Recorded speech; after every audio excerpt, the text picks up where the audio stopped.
মাগুরার শিশু আসিয়ার মামলার বিচার কাজ আগামী 1 মাসের মধ্যে শেষ হবে। এ ব্যাপারে কাজ করছে আইন মন্ত্রণালয়, জানিয়েছেন মহিলা ও শিশু বিষয়ক উপদেষ্টা শারমিন এস মুর্শিদ।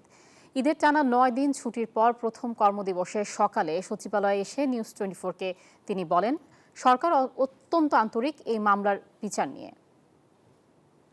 বান্ডেল থাকলে প্রতি সেনমানিতে টাকা বাঁচবে। বিকাশ সেনমানি বান্ডেল কিনে জিতুন প্রতি লেনদেনে।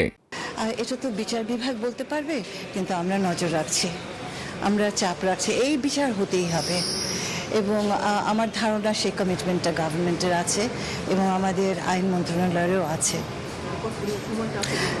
শুনো, আমরা তো একটা সময় নির্ধারণ করেছি যে এই ধরনের কেসগুলো 1 মাসের মধ্যে যেন বিচার হয়ে যায়। তো এই 1 মাস একটু ধৈর্য ধরো, আমার ধারণা হয়ে যাবে।